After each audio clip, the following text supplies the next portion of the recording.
ونبينا محمد وعلى آله وصحبه أجمعين اللهم صل وسلم على سيدنا محمد مفتاح باب رحمة الله عدد ما في علم الله صلاة وسلاما دائمين بدوام ملك الله وعلى آله وصحبه رب اشرح لي صدري ويسر لي أمري واحلل عقدة من لساني يفقه قولي وسدد لساني واهدي قلبي بحق سيدنا محمد صلى الله عليه وآله وسلم.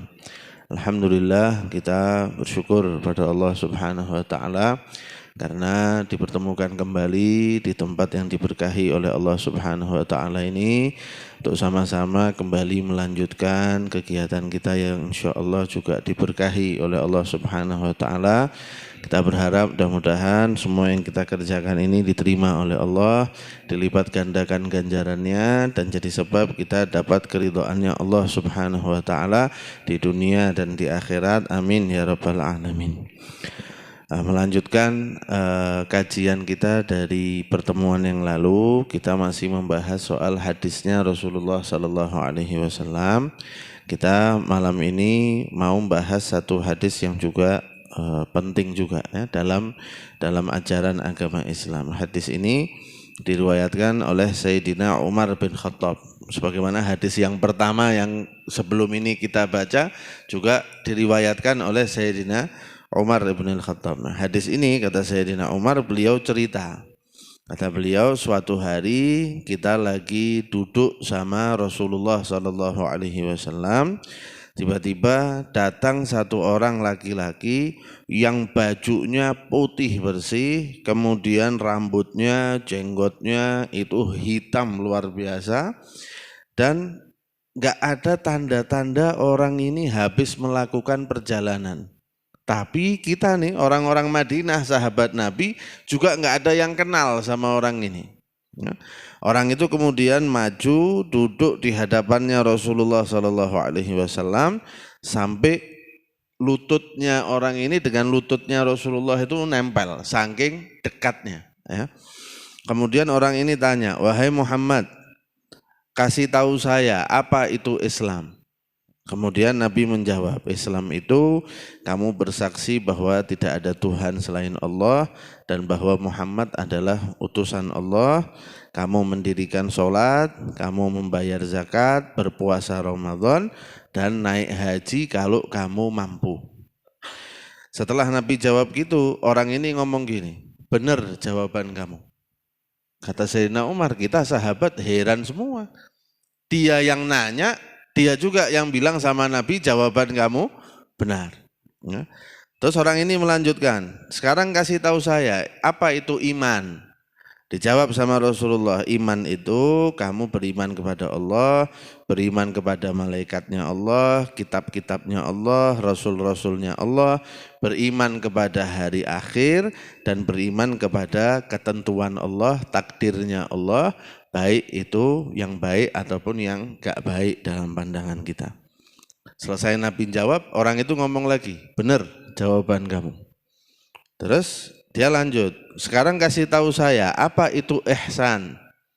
Dijawab sama Nabi, ihsan itu kamu menyembah Allah seakan-akan kamu bisa lihat Allah.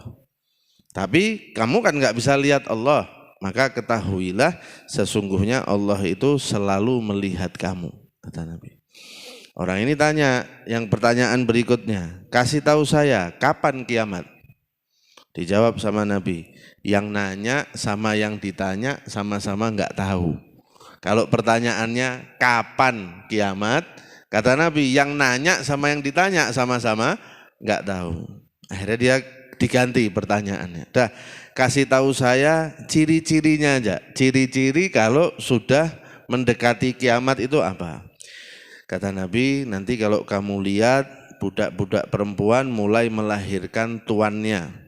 Kemudian kamu lihat orang-orang yang tadinya miskin, nggak pakai alas kaki, nggak punya baju yang layak, kemudian kerjaannya itu cuman gembala kambing, nanti di akhir zaman mereka bakal berlomba-lomba bikin gedung-gedung pencakar langit, kata Nabi.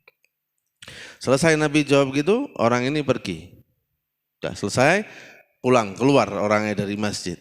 Kata Sayyidina Umar, saya 3 hari mikiri kejadian itu. Siapa orang ini? Terus di hari yang ketiga ketemu Nabi, Nabi ngomong, Umar, kamu ingat nggak orang yang waktu itu datang ke masjid itu terus tanya-tanya itu? Ingat ya Rasulullah. Kamu tahu itu siapa yang nanya? Kata Sayyidina Umar, Allah dan Rasulullah lebih tahu. Kata Nabi, itu yang datang Jibril, dia datang untuk ngajari kalian soal agama Islam. Tuh, hadis ini diriwayatkan oleh Imam Muslim ya. Nah, sekarang kita mau bahas satu persatu. Yang pertama, lihat keistimewaan sahabatnya Rasulullah SAW. Sahabatnya Rasulullah itu kumpul sama Nabi, duduk sama Nabi, ngeliat Nabi, sholat di belakangnya Nabi, ngamini doanya Nabi, berjuang sama Nabi. Makanya sahabatnya Nabi itu jadi orang-orang yang istimewa. Kita sesoleh apapun, sebaik apapun, nggak ada seujung kukunya kalau dibandingkan sama sahabatnya Rasulullah SAW. Dan agama Islam itu sekarang bisa sampai ke tempat kita ini. Kita sekarang jadi orang Muslim ini salah satunya juga berkat perjuangan sahabatnya Rasulullah SAW. Makanya kalau kita ngaku cinta sama Nabi, kita harus mencintai semua hal yang terkait dengan Rasulullah. Cinta sama keluarganya Rasulullah, cinta sama sahabatnya Rasulullah SAW. Kita nggak bisa dan nggak boleh merendahkan siapapun dari sahabatnya Rasulullah SAW.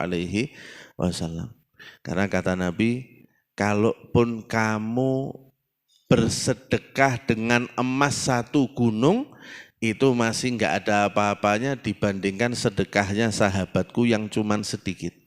Kenapa? Tadi kembali lagi, sahabatnya Nabi itu punya keistimewaan yang kita nggak punya. Mereka ketemu Nabi ketika Nabi masih hidup, duduk bareng, belajar langsung, sholat di belakangnya Nabi, berjuang bareng-bareng dan seterusnya. Ya. Jadi kita punya juga kewajiban untuk cinta sama sahabatnya Rasulullah SAW.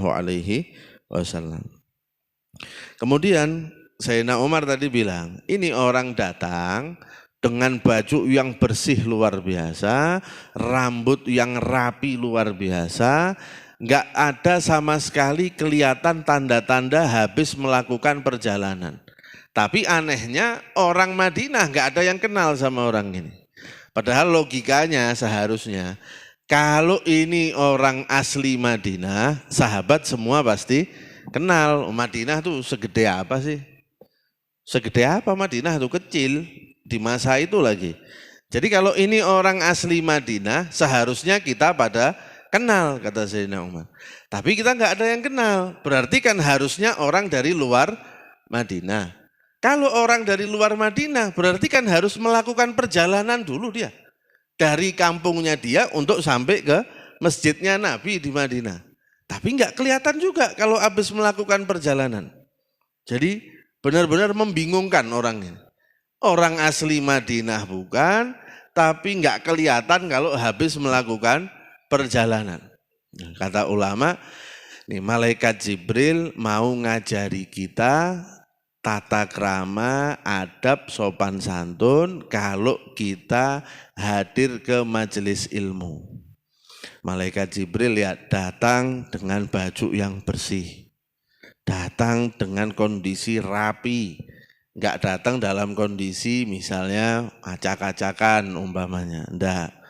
Malaikat Jibril mau ngajari kita gimana caranya memuliakan ilmu. Karena malaikat Jibril datang ke situ kan untuk nimba ilmunya Nabi itu. Ya kan? Nah, malaikat Jibril ngajar ini, adabnya kalau kita mau cari ilmu, adabnya kita datang dalam keadaan sebagus mungkin. Yang wangi, yang rapi, yang bersih. Karena semakin kita rapi, wangi, bersih, itu semakin gampang kita nerima ilmu yang kita dapat dari situ. Kata Imam Syafi'i, orang itu kalau wangi, pakai wewangian, maka kecerdasannya nambah. Kenapa? Fokus dia, nggak sibuk sekarang. Kita kalau ada bau-bau yang nggak sedap kan, langsung buyar pikiran kita. Sudah kerjaannya, nengok kiri salah, nengok kanan salah, kemana-mana dikejar sama bau-bau ini tadi. Tapi kalau wangi, enak, kondisi tempatnya enak, kita di situ juga jadi tenang, jadi fokus, sehingga menyerap ilmunya itu lebih maksimal. Tuh, itu diajarin juga sama malaikat Jibril melalui kejadian ini. Ya. Terus malaikat Jibril ketika datang duduk dekat dengan Rasulullah Shallallahu Alaihi Wasallam, kata Sayyidina Umar sampai lututnya itu nempel dengan lututnya Nabi Muhammad Shallallahu Alaihi Wasallam. Kata ulama mau ngajarin kita supaya kalau cari ilmu itu fokus, ya nggak sibuk dengan yang lain-lain. Ketika mendengarkan uraian, ketika mendengarkan pelajaran, kita benar-benar fokus mendengarkan apa yang disampaikan supaya pulang bawa manfaat kita akhirnya. Supaya pulang bawa ilmu, jadi kehidupan kita juga bisa berubah jadi lebih baik. Itu diajarkan juga sama malaikat Jibril supaya kalau kita belajar kita fokus, ya kita fokus. Makanya sebagian ulama itu juga tidak menyarankan ketika lagi pengajian kayak gini misalnya, terus ada orang tasbihan. Ya zikir kan bagus sebenarnya, ya tapi waktunya nggak pas. Sekarang waktunya kita semua fokus, tenang, mendengarkan, konsentrasi. Nah, kalau kita sambil tasbihan misalnya, pecah konsentrasi kita akhirnya. Antara zikir sama antara dengarkan materi yang disampaikan.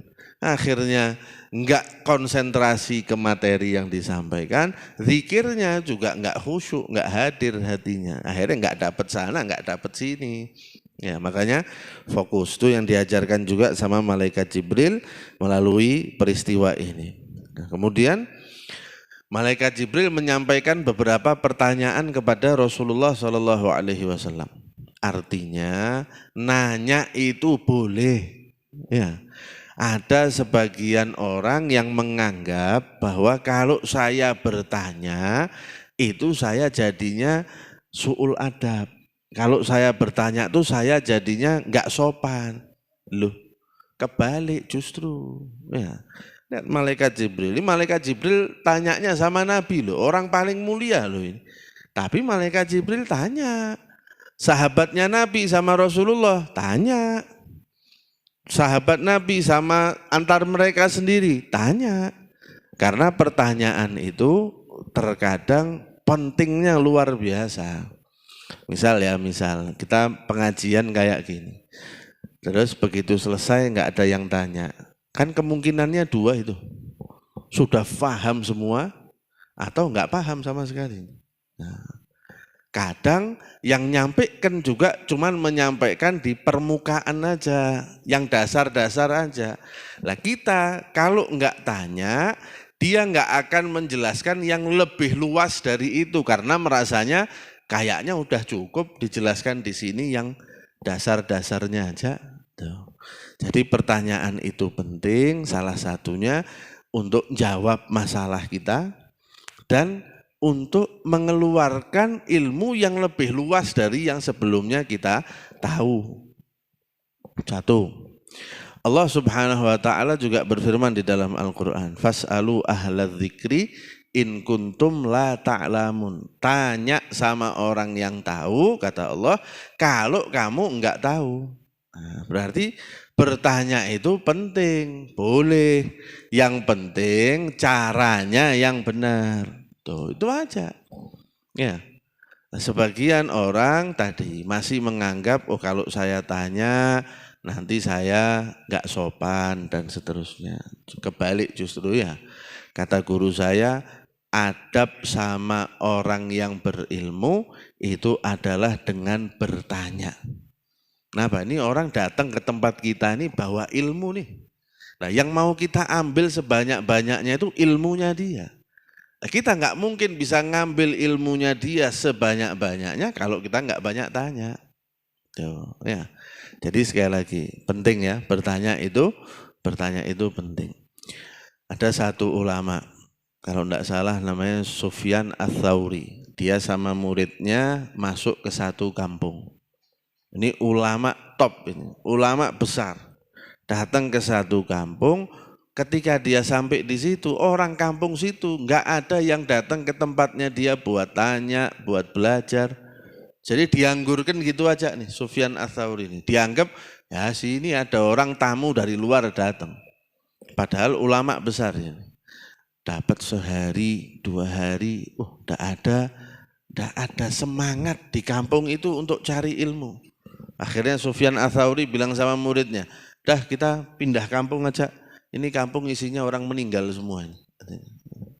Kenapa? Tidak ada kehidupan, tidak ada keinginan untuk berubah jadi lebih baik, tidak ada ketertarikan kepada ilmu agama. Kata dia ini kampung isinya orang meninggal semua, udah kita keluar aja dari kampung sini. Ya, jadi bertanya itu penting, boleh, yang penting caranya apa? Baik. Tuh, ya. Terus kita lihat malaikat Jibril ketika tanya sama Nabi, kemudian dijawab oleh Rasulullah, malaikat Jibril bilang apa? Benar jawaban kamu. Ya. Harusnya orang tanya tuh kan karena nggak tahu. Kalau yang nanya terus bilang jawaban kamu benar, berarti yang nanya sebenarnya tahu enggak? Tahu, ya kan? Berarti ada manfaat lain dari bertanya. Manfaat lain dari bertanya adalah menjadikan orang lain tahu, walaupun kita udah tahu. Contoh ya, saya misalnya udah tahu kalau mau sholat itu harus ngadep kiblat misalnya. Ketika kita pengajian ada satu ustadz datang, saya tanya, Ustadz apa hukumnya sholat ngadep kiblat? Saya udah tahu, tapi saya ini ngerti, ini banyak yang hadir ini nggak tahu kalau sholat itu harus ngadep kiblat. Jadi saya sengaja tanya supaya ulama tadi atau ustadz tadi menjelaskan, jadi yang nggak tahu sekarang semuanya jadi tahu. Tuh. Penting nggak bertanya? Jadi penting. Dan itu yang dilakukan oleh malaikat Jibril. Malaikat Jibrilnya udah di luar kepala, apa itu Islam, apa itu iman, udah tahu semua. Tapi malaikat Jibril memang sengaja tanya supaya Nabi jawab, Nabi menjelaskan, akhirnya sahabat semua pada tahu. Tuh. Jadi ada kalanya bertanya itu memang karena kita nggak tahu atau supaya orang yang lain yang nggak tahu sekarang akhirnya jadi tahu. Oke? Ya, tuh. Itu pentingnya bertanya ya. Jadi sudah kalau kita malu saya mau bertanya, saya jangan malu. Karena kalau malu bertanya berarti kita ini meresikokan agama kita sendiri. Ya. Saya pernah ngisi di satu tempat. Orang itu umurnya sudah kurang lebih 50-an lebih lah. Ketika saya ngobrol-ngobrol sama orang ini, kemudian orang itu cerita bahwa dia selama ini taunya kalau puasa itu, puasa Ramadan ini, itu mulainya setelah azan subuh selesai. Harusnya kan begitu azan subuh tuh udah mulai kita puasa kan. Dia tahunya setelah adzan subuh selesai baru mulai puasa. Jadi selama muadzinnya masih adzan masih boleh makan. Dia tahunya gitu. Tak bilang, wah enak ya kalau di rumahnya ada 3 masjid, 5 masjid bisa imbuh-imbuh itu. Masjid sini selesai, masjid sana belum selesai. Ini mesti bisa ngopi sih, mesti bisa sebatang sih, wah macam-macam. Tapi benar atau salah pemahamannya dia? Salah. Dan dia nggak tahu kalau itu salah. Kenapa nggak tahu? Nggak pernah tanya. Begitu dia nanya, dikasih tahu itu salah. Bingung sekarang. Bayangkan umurnya 50 tahun. Sepanjang hidupnya dia, yang dia tahu gitu. Berarti selama ini berpuluh-puluh tahun, puasa Ramadannya dia sah atau enggak sah? Enggak sah. Terlalu besar resikonya kan, mending nanya kalau gitu. Begitu ada yang ragu, begitu ada yang nggak tahu, tanya. Jangan nggak nanya. Ya. Orang yang sama ini, dia selama ini taunya kalau udah kesiangan sholat subuh, berarti udah luput, nggak bisa sholat subuh lagi. Benar atau salah itu? Salah juga. Misal saya bangun jam 7 pagi, kebablasan belum sholat subuh. Sholat subuh enggak? Sholat. Itu namanya sholat qadha. Ya. Tetap sholat, bukannya terus, waduh udah terlanjur ini. Ya sudah ketemu besok wes subuhnya. Enggak bisa, kita punya utang sholat subuh, namanya sholat qadha. Tahu dari mana Ustaz? Dari Nabi. Nabi pernah melakukan perjalanan sama sahabatnya. Rame-rame rombongan. Sampai di satu tempat mau istirahat, mau tidur malam. Kata Nabi, ini kalau kita tidur, bablas semua subuhnya ini. Karena capeknya luar biasa. Kata Bilal, ya Rasulullah, biar saya yang jaga malam ini. Dah, jenengan sama sahabat yang lain, monggo silahkan tidur, istirahat, biar saya yang jaga malam, nanti waktunya subuh saya banguni semua. Betul loh ya, benar, wis tenang aja, kata Bilal. Nabi bangun, akhirnya ini, Nabi bangun karena kena panas cahaya matahari. Jadi bangun udah siang Nabi. Subuhnya bablas ya? Bablas, semua segitu bablas subuhnya. Kaget bangun, loh mana Bilal ini tadi malam saya wis tenang ini itu. Dilihat Bilal tidur juga ternyata. Dibangun nih, Bilal kamu katanya tadi malam mau jaga mau ini. Wah saya enggak kuat juga ternyata Rasulullah. Nah, itu Nabi terus pulang apa sholat subuh dulu? Sholat subuh dulu. Nabi bilang sama Bilal, dah sekarang umumkan semuanya suruh pada bersuci, kita sholat subuh dulu. Baru lanjut jalan lagi. Tuh namanya sholat qadha. Ya, bayangkan orang ini berpuluh-puluh tahun dalam hidupnya dia, setiap kali bablas sholat subuh nggak sholat qadha. Wah itu udah bukan lagi terjerat pinjol itu. Utangnya udah banyak banget utang sholat subuhnya. Resiko kan? Resiko. Makanya kita harus belajar, harus tanya ya supaya aman ya, supaya aman. Ya. Malaikat Jibril dalam hadis ini tanya sama Nabi, ya Rasulullah, Islam itu apa sih? Kata Nabi, Islam itu kamu bersaksi tidak ada Tuhan selain Allah dan bahwa Nabi Muhammad adalah utusan Allah. Itu rukun Islam yang pertama yang kita kenal tuh sebagai rukun Islam. Rukun Islam yang pertama, kamu bersaksi tidak ada Tuhan selain Allah dan bahwa Nabi Muhammad adalah utusan Allah. Yang kedua, kamu menunaikan sholat. Sholat itu enggak ada tawar-menawar. Jadi enggak bisa, duh saya hari ini capek ya jadi enggak usah sholat sih wis. Enggak bisa. Waduh saya hari ini agak ngantuk ya, besok aja lah mulai sholat lagi. Enggak bisa. Wong kata Nabi itu kamu enggak bisa berdiri, duduk. Enggak bisa sholat sambil duduk, miring. Enggak bisa sambil tiduran miring, telentang.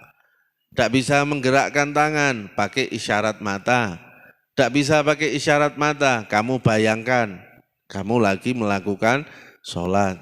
Tidak bisa juga, ya disolati berarti sudah tidak bisa apa-apa. Sudah tidak bisa apa-apa, lah disolati berarti sudah. Tapi artinya nggak ada toleransi untuk urusan sholat. Ini kalau kita mikir-mikir sendiri aja ini mikir-mikir aja. Kalau ada waktu yang sholat itu boleh libur, harusnya waktu perang sholat tuh boleh libur. Ya enggak? Perang ini kan tegang ini. Taruhannya nyawa loh perang itu. Harusnya kan ya mbok ya libur lah. Wayahnya perang tuh libur apa dapat ya ditunda sampai entah kapan gitu, pas perangnya selesai baru sholat lagi. Kan kalau kita mikir pakai logika kan ya mbok gitu kan masuk akal sebetulnya. Tapi Allah di dalam Al-Qur'an nurunkan ayat khusus ngasih tahu caranya gimana sholat sambil perang. Jadi artinya pas lagi perang pun nggak ada yang namanya sholat libur. Tuh, nggak ada. Jadi selama kita akal masih sehat, badan sehat, wajib melakukan sholat. Tuh, ya. Kapan orang biasanya tidak sholat? Kalau sakit. Waduh, saya tidak kuat Ustadz, badan saya sakit-sakit. Wis tak prei dulu sholatnya, insya Allah kan sudah tidak wajib dah. Masuk sakit wajib sholat. Loh, tetap wajib sholat. Kapan orang tidak sholat? Perempuan haid. Enggak, itu memang tidak boleh sholat kalau itu. Perempuan masih keluar darah nifas setelah melahirkan, tidak boleh sholat. Bapak-bapak ada yang haid enggak? Tidak ada kan? Ada yang melahirkan, keluar darah nifas. Tidak ada toh? Nah kalau ada bapak-bapak tidak sholat, curiga kita. Ini haid jangan-jangan bapak-bapaknya ini. Tidak ada. Iya. Tidak ada alasan untuk tidak sholat. Bahkan tadi, kebablasan pun kita masih diwajibkan untuk kalau dibayar tuh utang, puasa utang, sholatnya tadi. Ya. Makanya kita harus tahu, gimana nih caranya sholat yang baik, apa syaratnya, apa rukunnya, apa yang membatalkan sholatnya. Kita harus tahu, sholat tuh harus baca Al-Fatihah, latihan supaya minimal bacaan Al-Fatihahnya itu bagus, benar. Ya, kita wajib belajar yang dasar-dasar seperti itu hukumnya. Wajib. Supaya apa? Supaya sholatnya yang dilakukan juga jadi sholat yang sah. Jadi sholat yang benar secara syariat, secara aturan ajarannya Nabi Muhammad SAW. Minimal sholat yang wajib deh. Ya, minimal sholat yang wajib. Nanti kalau setelah itu mau ditambah sholat sunnah, monggo silahkan. Tapi batas akhirnya yang nggak boleh dilanggar itu adalah sholat wajib. Nah itu benar-benar nggak boleh dilanggar itu ya. Dan sholat ini penting untuk kehidupan di dunia, penting untuk kehidupan di akhirat. Karena gini, ada satu warga kampung datang ke ustadz setempat, ngadu, ustadz, ini kampung kita ini sudah nggak kayak dulu lagi katanya dia.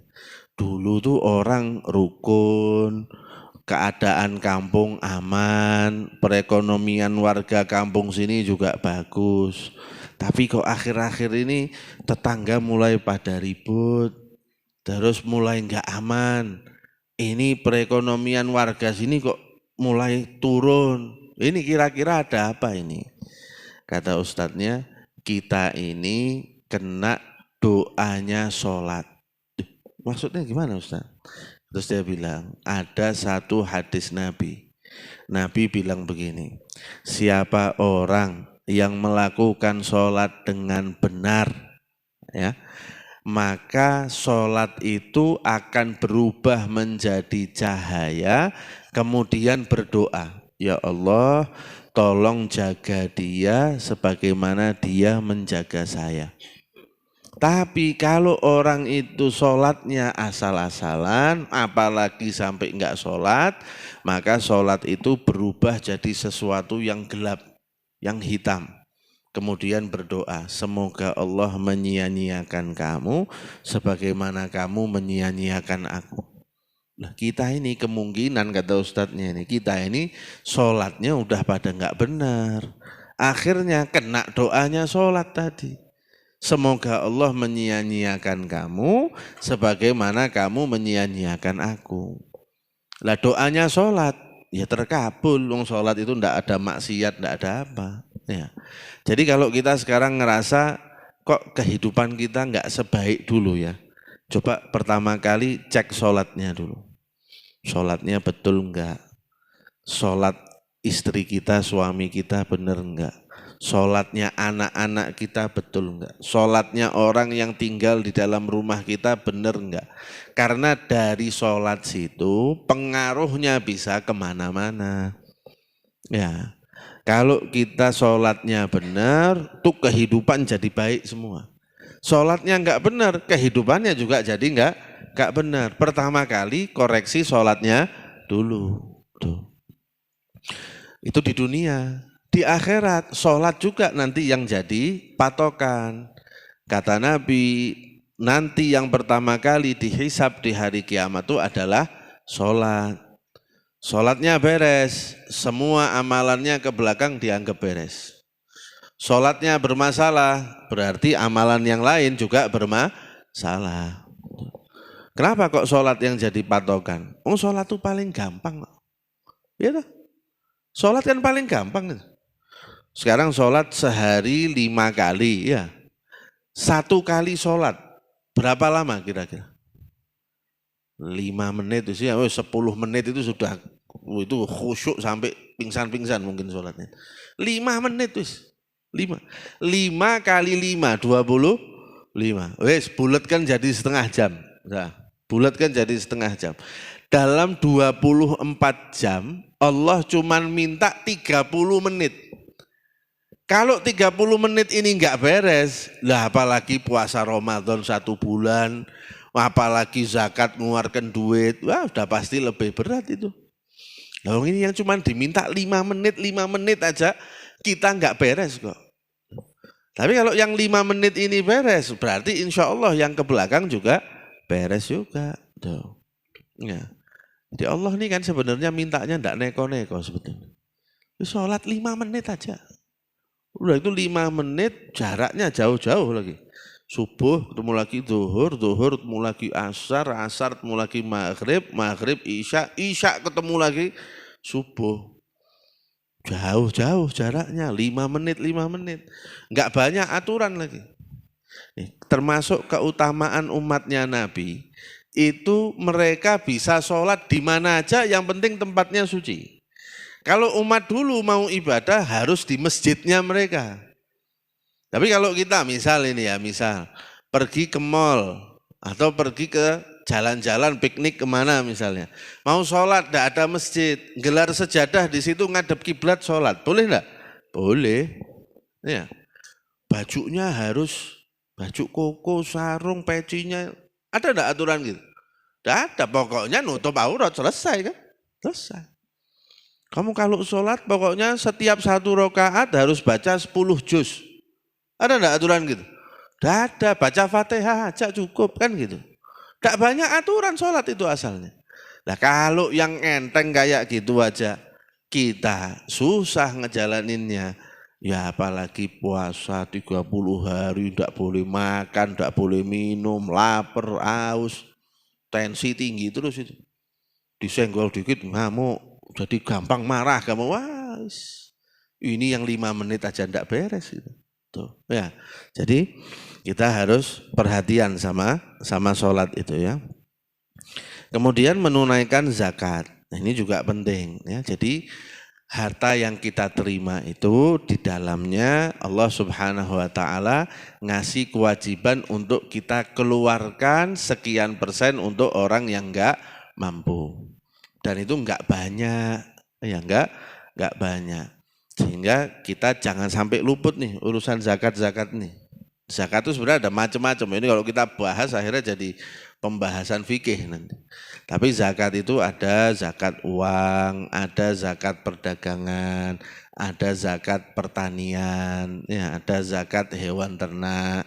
Nah, kita harus tahu juga ya, kita ini masuk kategori zakat yang mana. Plus kalau di bulan Ramadan ada yang namanya zakat fitrah, itu juga harus diperhatikan tuh. Karena kata Nabi, orang puasa kok enggak bayar zakat fitrah, itu nanti puasanya ngambang di langit. Jadi naik diterima sama Allah enggak, mau dikembalikan ke bumi sudah bubar bulan Ramadannya.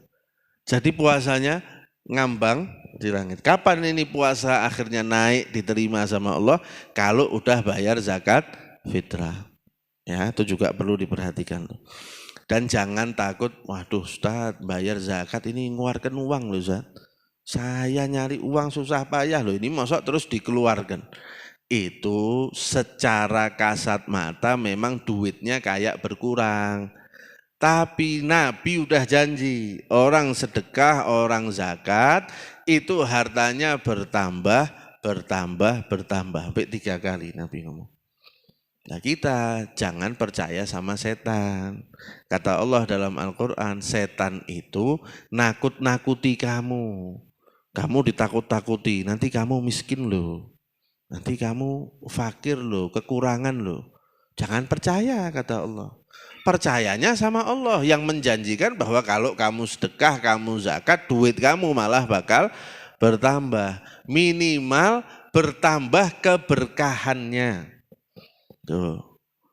Berkah itu apa berkah? Berkah itu sesuatu yang enggak kelihatan, tapi sangat penting kita harus punya berkah itu.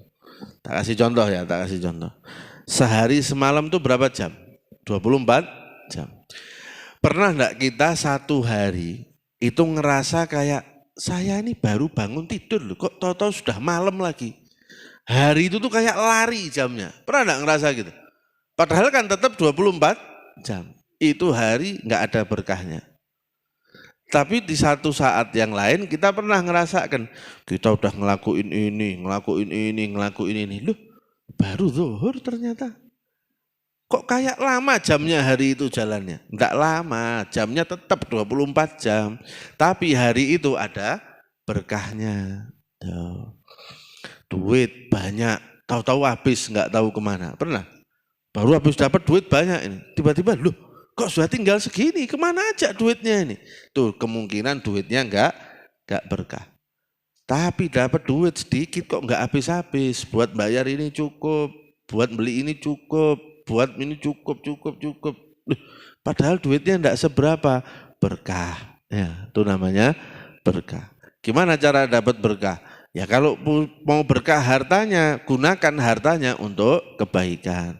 Mau berkah waktunya, gunakan waktunya diisi dengan kebaikan. Mau berkah umurnya, gunakan umurnya juga untuk taat sama Allah Subhanahu wa taala. Dapat berkah nanti itu, ya.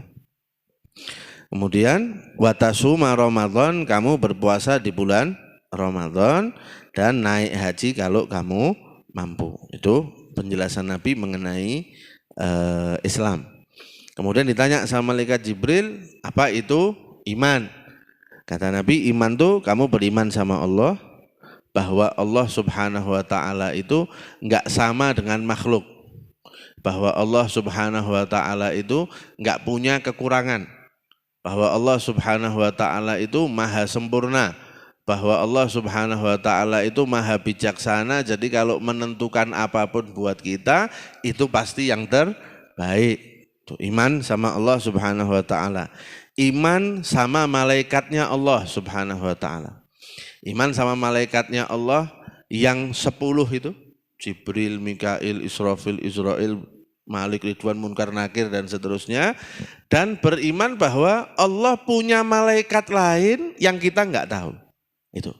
Jadi caranya iman sama malaikat gimana? Caranya iman sama malaikat, saya ngimani Allah punya 10 malaikat, Jibril dan seterusnya itu dengan tugasnya masing-masing, dan Allah punya malaikat-malaikat lain yang saya enggak tahu. Tapi saya percaya ada karena informasi dari Al-Quran begitu. Memang ada malaikat-malaikat selain yang tadi itu, ya. Beriman kepada kitab-kitabnya Allah, bahwa Allah Subhanahu wa taala menurunkan Taurat, menurunkan Zabur, menurunkan Injil, menurunkan Al-Qur'an. Beriman kepada rasul-rasulnya Allah yang 25 plus kita beriman ada rasul-rasul yang kita enggak tahu. Karena Nabi pernah bersabda jumlah nabinya Allah itu ada kurang lebih 124.000 nabi. Dari 124.000 itu yang jadi rasul ada 313. Yang kita tahu berapa? 25. Sisanya kita tinggal beriman. Saya iman pokoknya Allah punya nabi, punya rasul yang diutus yang saya enggak tahu. Nah, cukup ya. Jadi kita enggak usah siapa Ustadz, saya harus tahu satu-satu 124.000 itu. Enggak perlu wis dah. Nanti malah pusing sendiri kita. Sudah dikasih enak, cukup beriman kayak gitu, selesai. Ya, selesai. Beriman sama hari kiamat, bahwa nanti ada kubur, ada alam barzah setelah kita mati. Di alam barzah itu ada nikmat kubur, ada siksa kubur. Nanti ada pertanyaan mungkar nakir. Setelah itu ada perhitungan amal, ditimbang amal baik dan buruk. Setelah itu lewat jembatan Shirathul Mustaqim. Kalau lulus insya Allah masuk ke dalam surga. Enggak lulus ya mampir ke neraka. Tuh. Itu kita harus iman. Tapi enggak usah yang aneh-aneh. Pernah ada orang tanya, Ustadz saya mau tanya. Itu nanti katanya munkar nakir itu dikubur tanyanya pakai bahasa India ya. Loh, lah gimana? Mau les dulu apa? Kita mau kursus bahasa India dulu apa gimana sekarang? Itunya enggak usah ditanya, wis toh. Akhirnya kita malah fokus belajar bahasa India, enggak sempat sholat sunnah, enggak sempat puasa sunnah, enggak sempat sedekah, imannya turun. Ketemu munkar nakir, bisa ngobrol sama Sahrukan, ngobrol sama munkar nakir, enggak bisa akhirnya nanti, tetap enggak bisa jawab. Itunya enggak penting, ya. Pokoknya kalau kita imannya kuat, nanti wayahnya ketemu munkar nakir bisa jawab. Mau pakai bahasa Mandarin kayak pakai bahasa Padang kayak pakai bahasa, bisa insya Allah. Yang penting imannya kuat. Jadi itunya jangan dipikir supaya kita nggak salah fokus akhirnya. Ustadz nanti itu kan timbangan kita nih ditimbang amalnya baik dan buruk. Itu timbangannya timbangan digital apa timbangan? Enggak usah dipikir, pokoknya nanti pasti ditimbangkan gitu. Apa kita ini panitia hari kiamat bagian nyiapkan timbangan? Kan enggak dong. Kita fokusnya apa? Fokusnya ketika nanti ditimbang supaya lebih berat amal yang baik. Jangan sampai lebih berat amal yang buruk, fokusnya ke situ. Tuh. Kalau mikiri timbangan, tiwas sampai sana, enggak ada yang ditimbang akhirnya. Nah, jadi fokusnya harus benar ya, harus benar. Pernah ada satu orang Arab dusun dari pedalaman datang ke Madinah tanya sama Nabi, ya Rasulullah, kapan hari kiamat? Jawabannya Nabi, kamu udah siap apa? Tuh. Maksudnya Nabi, kamu ndak usah mikiri kapannya, kiamatnya itu pasti terjadi. Masalahnya kalau kiamatnya datang, kamu siap enggak? Yang harus dipikirkan itu persiapan untuk menghadapi hari kiamat, bukan kapannya. Kalau tahu-tahu Nabi jawab, ini setengah jam lagi, wah bubar, terus biar coba. Belum sempat obat, belum sempat macam-macam. Jadi fokusnya yang kepada hal yang lebih penting, gitu ya, kepada hal yang lebih penting. Kemudian kata Nabi beriman bahwa tak ada takdirnya Allah Subhanahu wa taala, takdir yang baik dan takdir yang buruk ya. Kemudian apa itu ihsan? Kata Nabi, ihsan itu kamu ibadah sama Allah seakan-akan kamu melihat Allah, tapi kalau kamu enggak melihat Allah, maka ketahuilah Allah selalu melihat kamu. Ini yang oleh para ulama disebut dengan muraqabah. Muraqabah. Apa muraqabah itu? Kesadaran bahwa kita selalu diawasi sama Allah Subhanahu wa taala. Kemanapun kita ngumpet tetap Allah Subhanahu wa taala tahu. Itu namanya muraqabah. Orang kalau udah punya muraqabah akan timbul rasa malu kepada Allah. Akhirnya kalau dia mau maksiat, malu, enggak jadi. Waduh, kalau saya ngelakuin maksiat ini Allah lihat nih. Allah tahu saya ngelakuin ini. Timbul rasa malu, gak jadi. Mau males berbuat taat, punya rasa malu sama Allah, gak jadi juga. Udah dengar azan, nantilah hari ini tak pray sik sholatnya. Waduh, tapi kalau saya tidak sholat, Allah tahu. Akhirnya dia terdorong untuk melakukan ketaatan kepada Allah Subhanahu wa taala. Tuh kalau punya muraqabah. Sayangnya kita itu kadang untuk menimbulkan kesadaran selalu diawasi oleh Allah itu masih belum sampai ke sana iman kita. Padahal kalau ditanya ini, iman enggak Allah Maha mendengar? Iman, kan gitu kan? Iman enggak Allah Maha melihat? Iman. Iman enggak Allah Maha tahu? Iman. Jadi sebenarnya kalau kita lagi bermaksiat kan Allah tahu. Kita iman loh, Allah tahu. Kita iman, Allah dengar semua hal yang gak baik yang keluar dari mulut kita. Kita iman bahwa Allah Subhanahu wa taala tahu, lihat semua keburukan yang kita lakukan. Tapi tetap kita lakuin tuh. Ya, kenapa tuh kok bisa begitu? Karena Allah itu belum segitu istimewanya buat kita. Saya kasih contoh ya, saya kasih contoh. Kalau kita tanya sama Ustadz tolong kasih resep sholat khusyuk. Jawaban yang paling populer,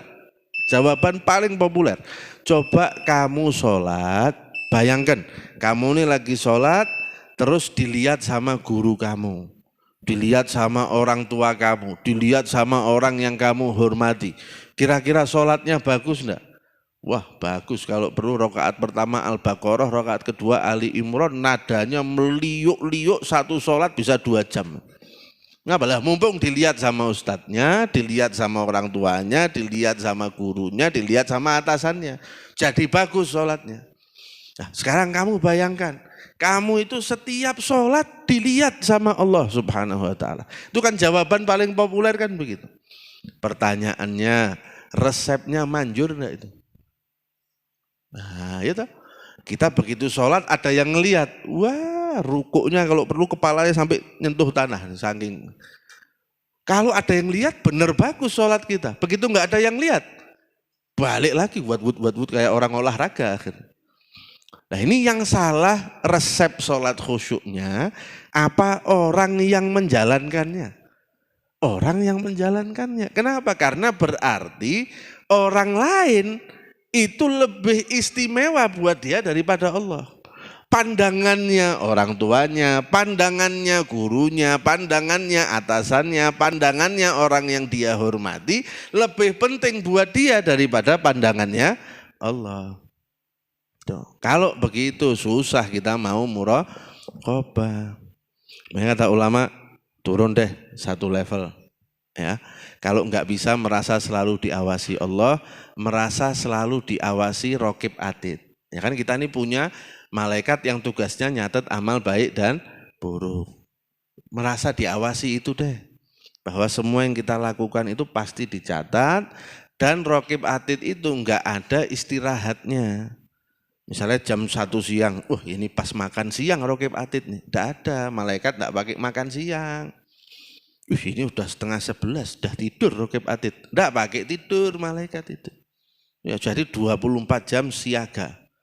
Enggak bisa juga yang paling terakhir, selalu merasa diawasi oleh kematian. Bahwa kita tuh enggak bisa lari dari kematian. Dan kematian itu datangnya mendadak. Tidak pakai ngabari, tidak ada Israel misalnya ke rumah dulu. Assalamualaikum Pak, nggih 2 hari lagi nggih, kula balik. Tidak pakai, waktunya datang malaikat Israel. Tidak pakai persiapan. Dan itu kan kematian itu sesuatu yang kita hampir setiap hari kita saksikan sendiri dan kita dengar hampir setiap hari. Udah berapa orang yang kita kenal sekarang udah nggak lagi sama kita, udah kita masukkan ke dalam kubur dan seterusnya. Jadi kita ini kan yakin sebenarnya kita pasti mati kan. Ada di sini yang percaya saya hidup selamanya, enggak mungkin mati Ustaz.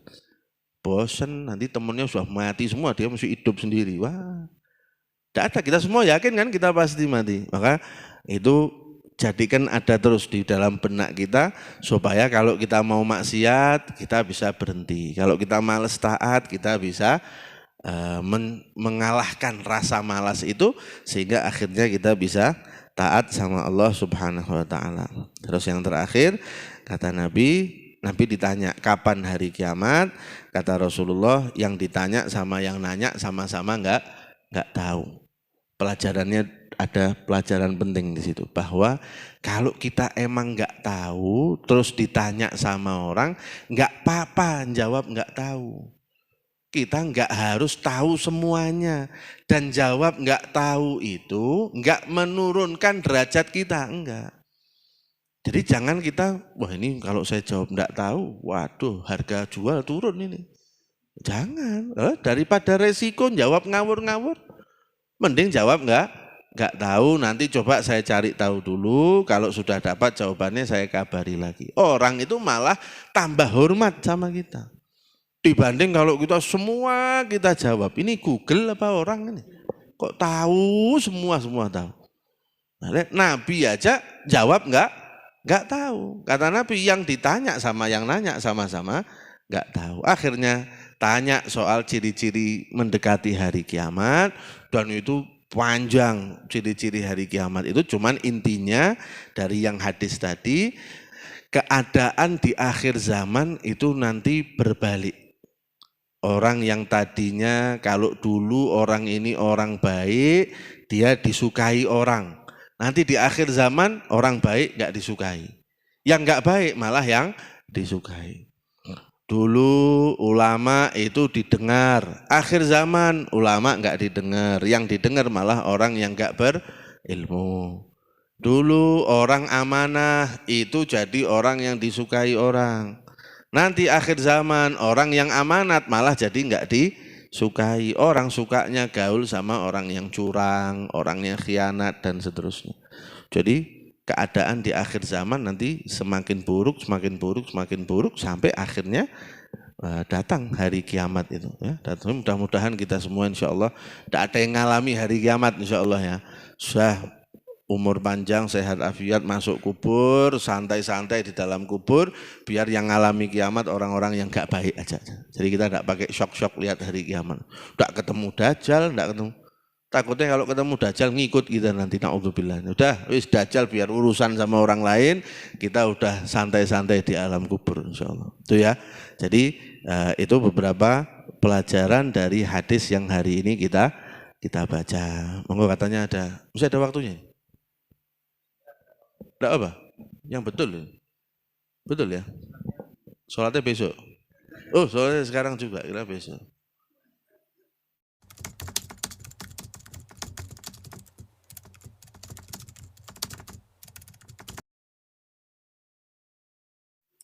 Ini bacaan sholat itu yang wajib itu takbiratul ihram ya, awal itu Allahu Akbar awal itu wajib, kemudian surat Al-Fatihah, kemudian tasyahud at-tahiyatul mubarakatuh sholawatu thayyibatulillah asyhadu alla ilaha illallah asyhadu anna Muhammad Rasulullah, sholawat sama Nabi, salam.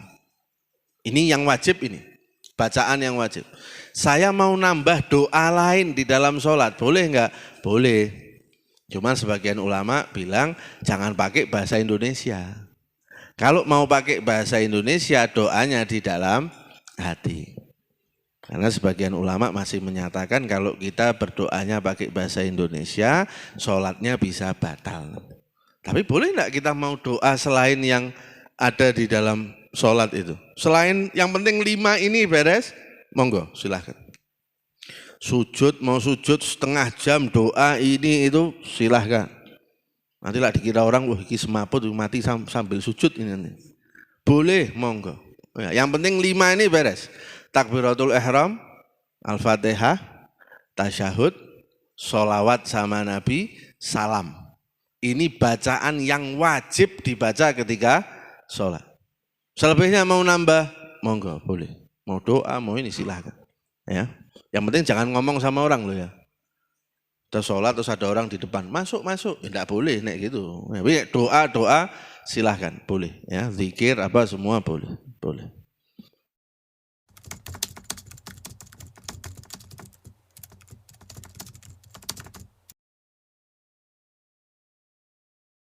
Bacaan khusus sebetulnya enggak ada.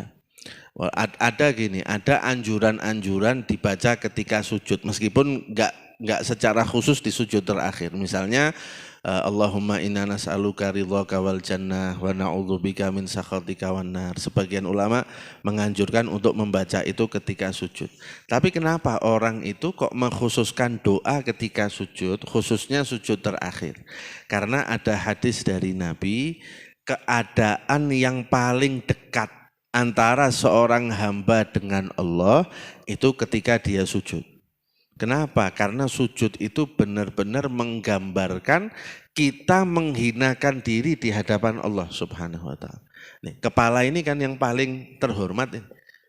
Kita mau dipukul tangannya, dipukul kakinya silahkan. Tapi kalau dipukul kepalanya, marah kita. tempeleng kepalanya, marah. Kenapa? Ini terhormat. Tapi yang terhormat ini kita letakkan di tanah ketika kita sholat. Itu keadaan kita paling dekat sama Allah. Makanya orang paling banyak mengkhususkan doa ketika lagi sujud. Begitu.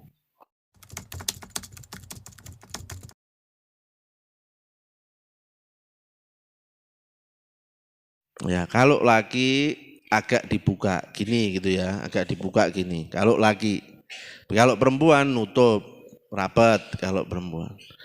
Tapi lihat keadaan.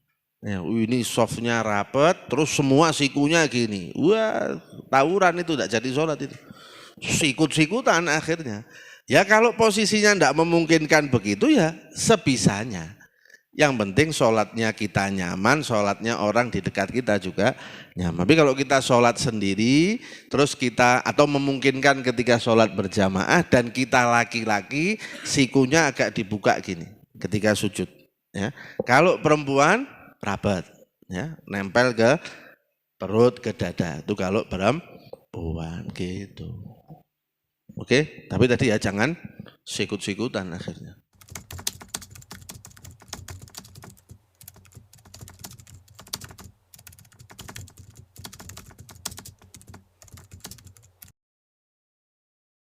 Ya, gini, soft dulu ya. Kita sebagai imam tetap setiap mau sholat memperingatkan, ya, soft diluruskan, dirapatkan, karena Nabi begitu. Terus sekarang mengenai definisi rapat dan lurus. Lurus itu diukurnya bukan pakai jari kelingking. Lurus itu nih di kitab-kitab fikih ini ya, diukurnya itu pakai tumit. Nah, tumit itu yang ini tuh ya, belakang. Nah, ini namanya tumit. Diukurnya pakai itu sehingga ketika dilihat ini tumitnya semua lurus. Kan anggap ujung soft itu di sini. Nah, ini nanti semuanya lurus di situ. Tapi kalau ngukurnya pakai kelingking, nanti yang satu kakinya panjang, yang satu kakinya pendek. Akhirnya kalau dilihat dari garis soft ini kan zigzag-zigzag gitu jadinya. Ya. Jadi meluruskan itu pakai tumit. Merapatkan itu pakai ini, apa namanya ini? Ini loh, lengan atas ini ya, pakai ini merapatkan itu. Jadi yang dirapatkan juga bukan kelingkingnya, tapi badannya ini. Karena kalau yang dirapatkan kelingkingnya, nanti softnya nggak muat banyak akhirnya. Ya, tapi kalau merapatkannya pakai lengan ini, bisa lebih muat banyak. Dan itu yang dijelaskan di dalam kitab-kitab fikih seperti itu. Ya. Nanti kalau pakai kelingking kan akhirnya kan suka ada orang kejar-kejaran kelingking itu akhirnya. Yang ini mau nempel, yang sana enggak mau nempel. Minggir, kejar. Wah akhirnya split dari sini sampai situ kaki. Nah, pakai bahu ya, pakai bahu. Intinya yang penting jangan ada sisa celah yang muat untuk satu orang. Kalau ada sisa celah yang muat untuk satu orang kok enggak diisi, kata Nabi setan masuk dari situ. Kalau udah setan masuk, sholatnya bubar. Yang satu mikir utang, yang satu mikir jemuran, yang satu mikir kerjaan, macam-macam. Jadi serapat mungkin, misalnya enggak bisa Ustadz, saya tetap harus kelingking sama kelingking ini. Monggo wis, enggak apa-apa. Yang penting jangan tersisa celah yang masih bisa diisi oleh satu orang. Kalau masih ada itu isi serapat-rapatnya pokoknya ya, serapat-rapatnya. Itu yang mengenai soft tadi, ya, mengenai soft tadi. Yang kedua mengenai niat. Niat itu dilakukan di dalam hati, itu yang wajib. Niat itu wajib dilakukan di dalam hati. Mau diucapkan dengan lisan juga boleh. Ya, jadi sebelum mulai kita ngucap dulu usolli fardhul isya'i arba'a raka'atin dan seterusnya. Diucapkan baru ketika takbir kita sambil berniat di dalam hati. Gimana caranya niat di dalam hati? Apakah diucapkan seperti kita mengucapkan dengan lisan atau enggak? Ulama beda pendapat. Ada yang bilang niat itu pokoknya kita sadar. Saya ini mau sholat isya jadi makmum. Atau saya ini mau sholat fardu isya jadi imam. Ada yang bilang yang penting ada kesadaran itu cukup. Tapi itu mungkin justru lebih susah dibandingkan kalau kita ngomong di dalam hati. Karena gini, niat itu yang wajib apa?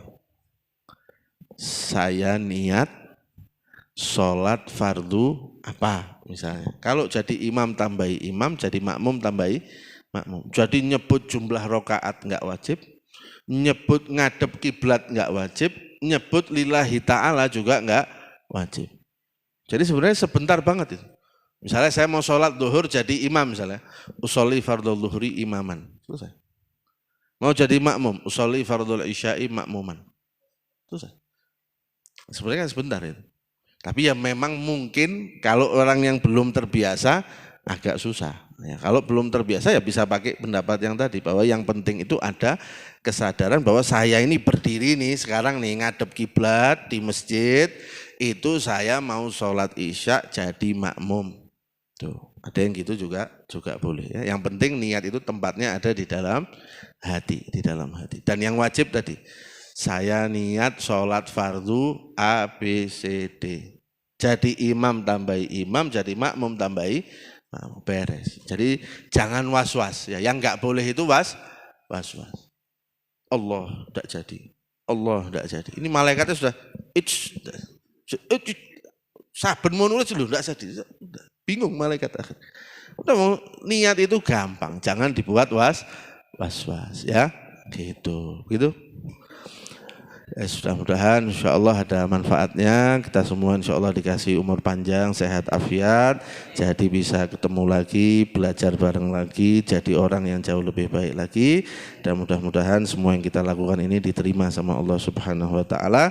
Jadi sebab kehidupan kita semakin berkah, semakin baik, semakin bahagia, dan diwafatkan kita semuanya nanti dalam keadaan husnul khatimah. Amin ya rabbal alamin. Assalamualaikum warahmatullahi wabarakatuh.